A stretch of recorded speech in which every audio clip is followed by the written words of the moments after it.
Sandra. Welcome to another episode of Asexualise, my asexual life. This is supposed to be for education about asexuality, all things asexual, and I share my own asexual life journey in order to help you in yours. If you haven't already subscribed, what are you waiting for? Go ahead and hit that subscribe button right here, right now. Please hit that bell icon so you get notified. I go live like now, post a new video. So in today's video, we're going to talk about when something seems too good to be true and not quite right. It usually is. But first of all, if you didn't know who I am Sandra Bellamy, author of this awesome Asexual Perspectives book out on Amazon. So yes, let's get to it then. So when you're dating, looking for a relationship, or even if you're not dating or looking for a relationship, there are people that can come in your inbox. And when they come in your inbox, you might not even be looking for a relationship or doing anything. You might be minding your own business. And on Facebook, I got a message. It was Mother's Day, actually, 27th of March. There was this Indian guy, who messaged me 4th of February, and I hadn't heard from him. And so, yeah, I hadn't heard from him, and then all of a sudden on the 27th of February, he started messaging me, and he asked me if I'd found anyone for a relationship yet, and I was like, no. And then he started voice noting me, and he was voice messaging me. So the voice notes are on Facebook Messenger, then when you send those short snippets of voice messages, and so he was doing that for a long time. So when I was at my parents', it was Mother's Day, like I said, and I was trying to spend time with my parents. And I noticed he sent me a voice message, so I just listened to it. And then I went, as I was going to the toilet anyway, I answered his messages, and then he replied. And then it ended up in a conversation, so I had to go back and spend some time with my parents. And then I noticed later on he'd started messaging me again. So, and I was in the other toilet then, because I've got a toilet upstairs. So I started replying to him with voice messages, and the conversation went on for some time. And it got to the stage where I'm like, I've got to go because I need to spend time with my parents and my guinea pig Angel.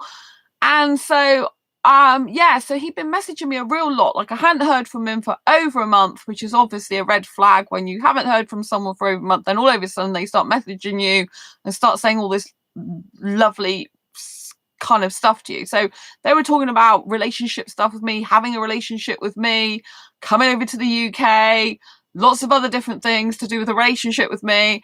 And it went from like, I haven't heard from you since the 4th of February when I told you I needed someone in the UK, and then all of a sudden Tim like being really interested in me, telling me how this relationship with me and him might work and all the rest of it. And so I went along with it, and I was genuine in what I said. But I always knew, like, a no, when something's too good to be true. Usually people are just telling you what they think they want you, well, they think you want to hear, that type of thing. It's usually too good to be true, right? And when someone's telling you stuff like you do want to hear, it doesn't seem quite right. But also he's telling me stuff that I didn't quite like. So anyway, yeah, the time progressed and we went on, and I had to cut off for the second time to speak to my parents, and then I didn't realise he'd been sending me some more messages, and I listened to them when I got home.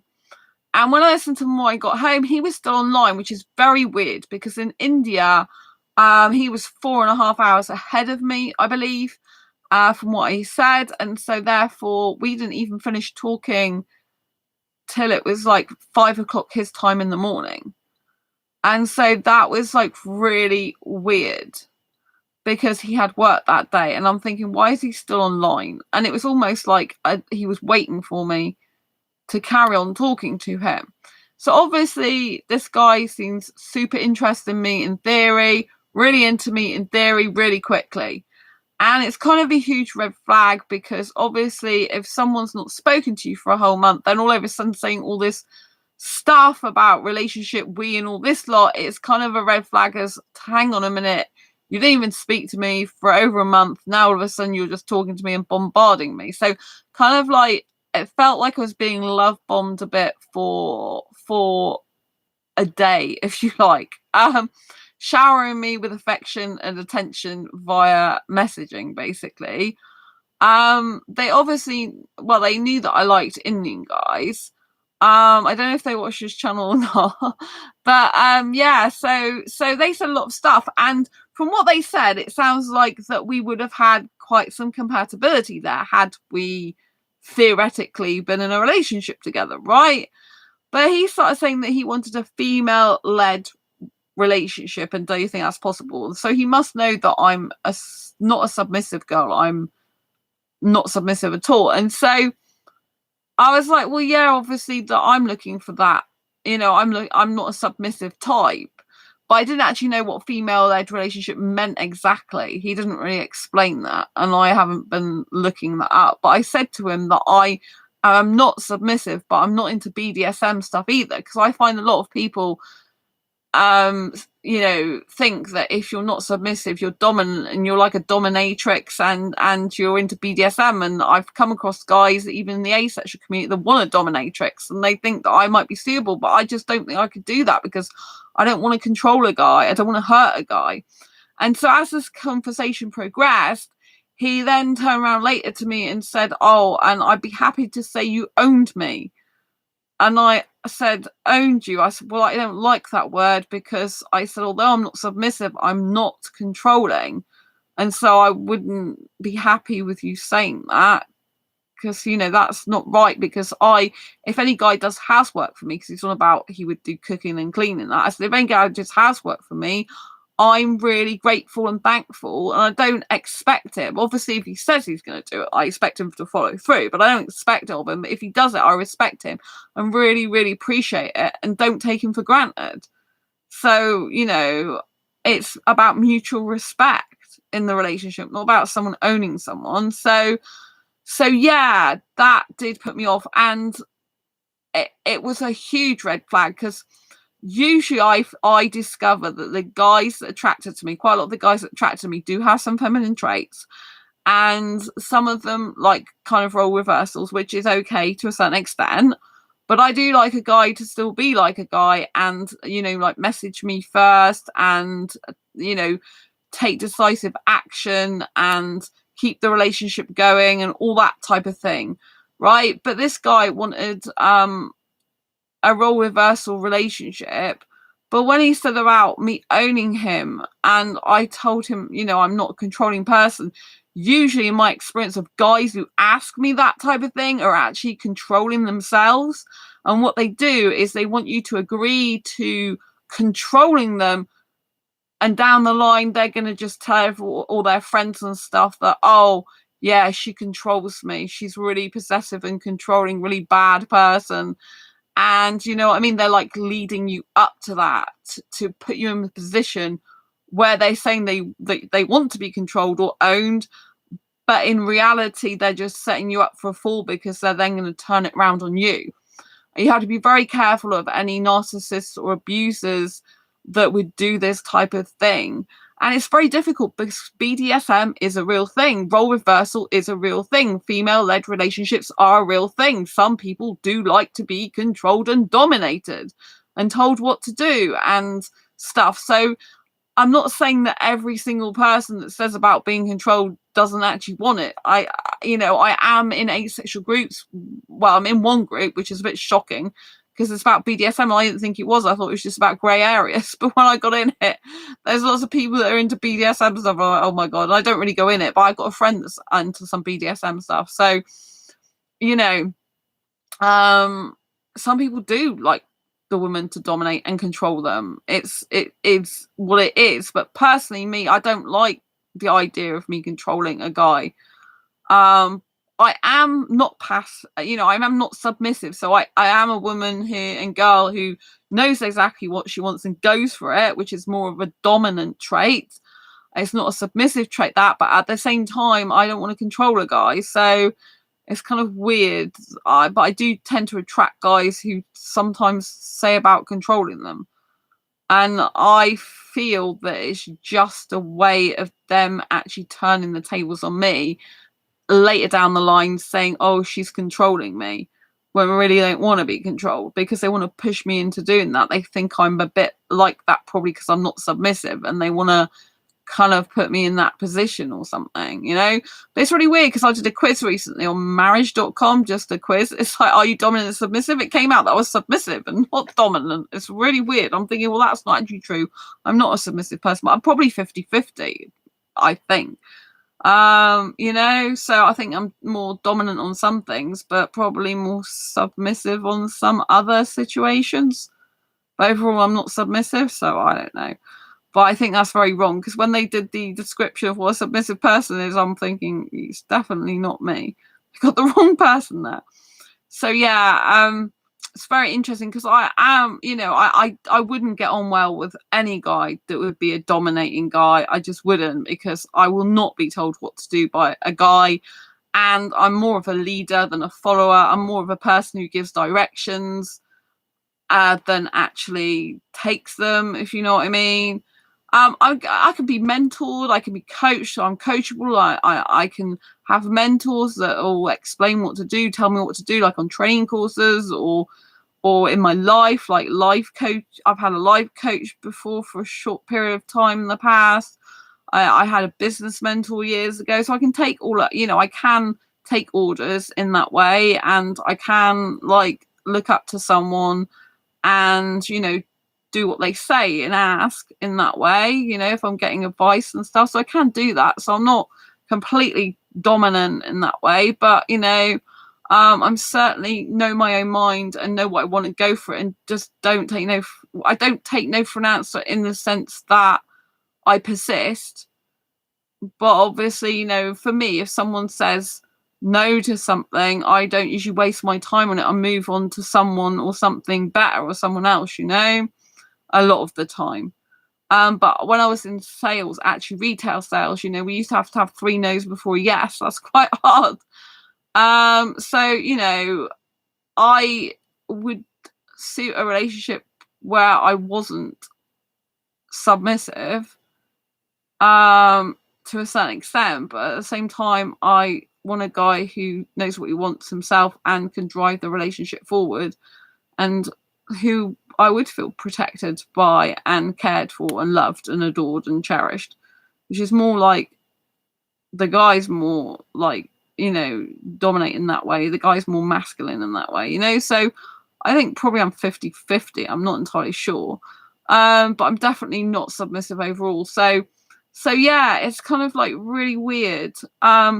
So this guy was saying lots of stuff, like in terms of like how me and his relationship would work and all the rest of it. And this just went on for a very, very long time.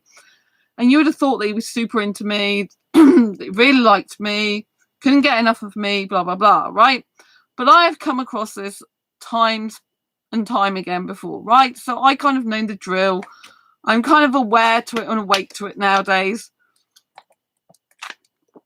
And I think it's a bit sad that guys behave like this. I really do, because it's kind of wasting my time, wasting their time. But at the end of it, you start talking about intimate stuff, and then this is where it usually leads. And this is supposed to be an asexual guy, but I've had British guys do this as well, not just Indian guys or foreign guys. I've had, like, I know a British guy, right, who did this with me. And so they'll talk to me like relationship stuff, and then at the end they'll start talking about stuff that makes them aroused. And, you know, it's kind of like using me for arousal purposes. You know, like some people get used for sex. It's kind of like trying to use me for arousal purposes, because they're talking about intimate stuff like, oh, so if we got into a relationship, like, what stuff do you like physically and what stuff don't you like physically? Can you let me know? And of course, like, if you really like the person, or if you're dating, like in terms of asexuality, a lot of the time you just say up front what you like and don't like, because there's no point in beating around the bush when you're asexual, really, because you got niche needs, right? But it obviously, like with guys, it just kind of turns them on a lot of the time, the stuff I talk about, even though I'm not really talking about loads of stuff that other people would talk about, you know. And so yeah, I just think that guys seem to want to chat me up and then have an arousal feeling at the end of it, and then that'd be it, really. And I've kind of like, there was a British guy who did this with me, and he's still in asexual groups, but I read in the group that I'm in with him that he says, oh, I don't actually identify as asexual anymore, but I think he's sex repulsed heterosexual now, I think.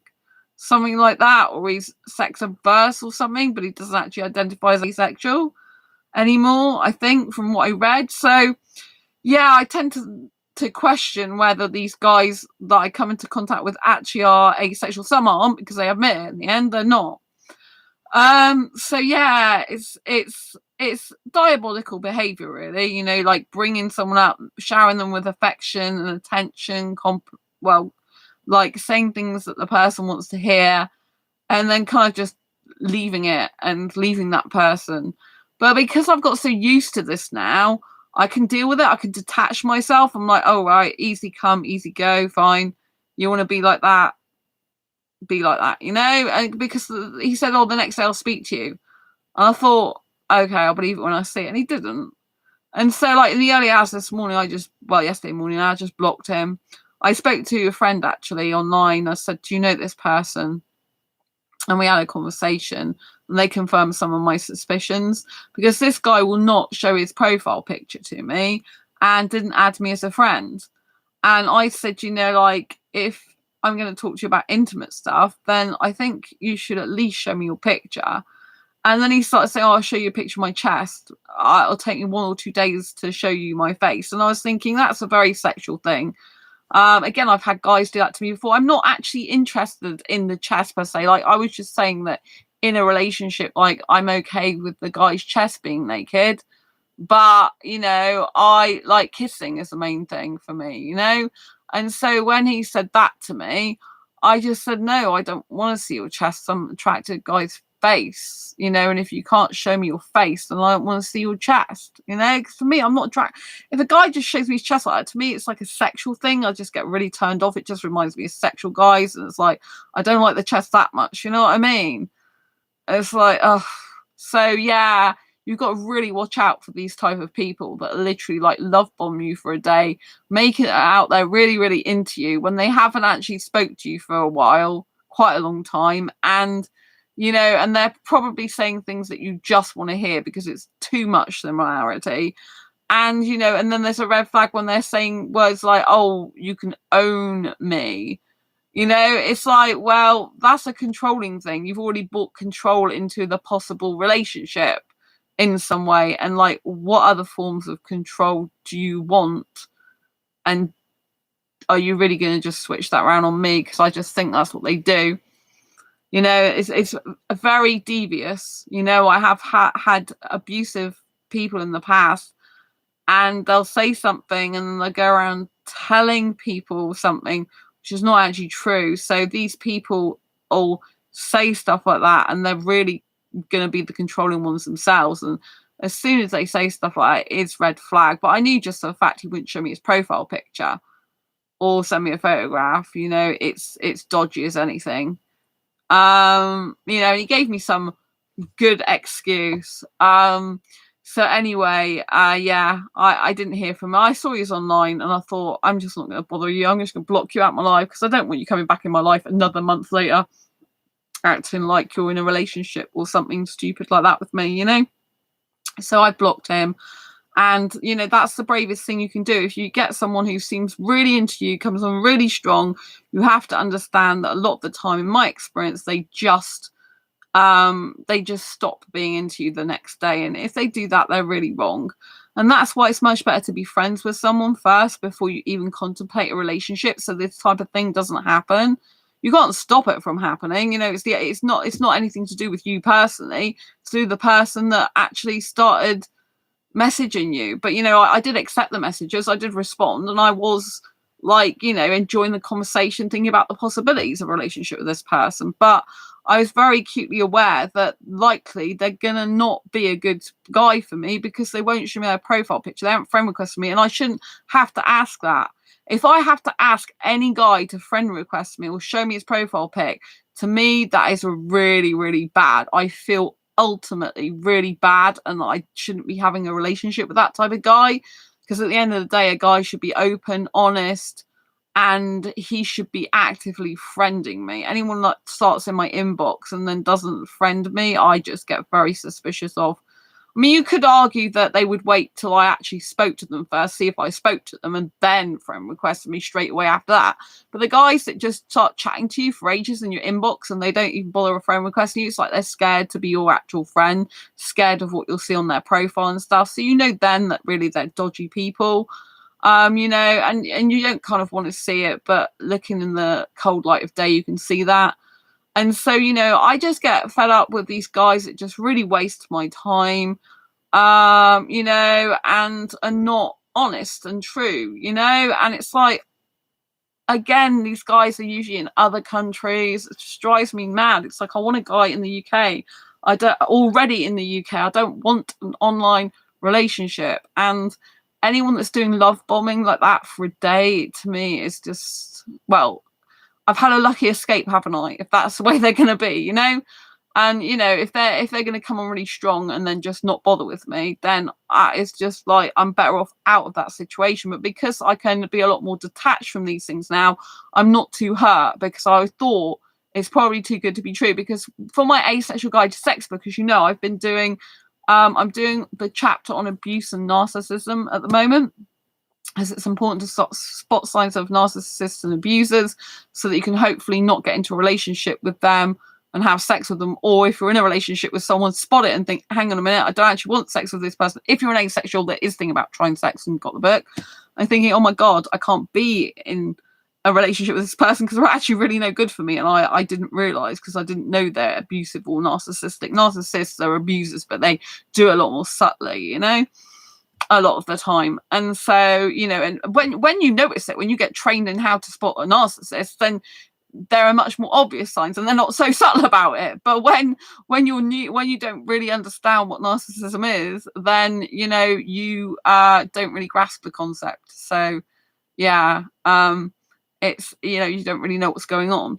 But what they do is they'll do subtle ways where they'll bring you up and pay you lots of compliments and put you down again. And that's a really abusive person, you know, who does that. And so it's really important you look out for these things, you know. You look out for the like love bombing, the really strong, like coming on strong, really like you, really into you. And then, you know, if they disappear, do not chase them up, right? I was not going to chase this guy up. He said, I will speak to you tomorrow. If he's saying I will speak to you tomorrow, it's up to him to then approach me and start speaking to me again, right?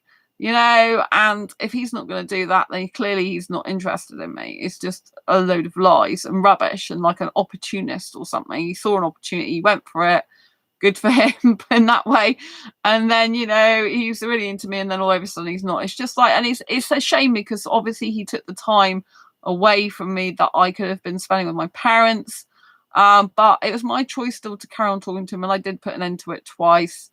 You know, and it was, I guess, nice. Some of the conversation, there was like some similarities, and some of it was really interesting. So it's not like I thought completely he was a bad person, but I just thought there's some red flags. And if he does contact me again, okay, but if he doesn't, that's fine, because I kind of know that he might never contact me again anyway, and he's just like literally saying this stuff. You know, and it's a shame, right? Because he was going on about, oh, it's so difficult to find someone for a relationship and all the rest of it, which I know it is. And then, you know, and then he does all that and then doesn't bother with me. But, you know, I'm okay about it because I don't want a relationship with a guy abroad anyway. And when he started talking about saying, oh, I'm moving from where I live soon, and, you know, and then I'm getting a new place, but then he's just talked to me about coming to the UK in the future, then it's kind of like, well, really, you're settled where you are. You're settled because you're moving to a new place. You're going to probably have a contract there. And so really, you're not even thinking about properly moving over to the UK. It's just rubbish, you know? And so anyway, I enjoyed the conversation at the time. I'm not going to go into everything the conversation was about, you know. But yeah, so it's very interesting. But, you know, you just got to watch out for these type of things. If something's too good to be true, it usually is.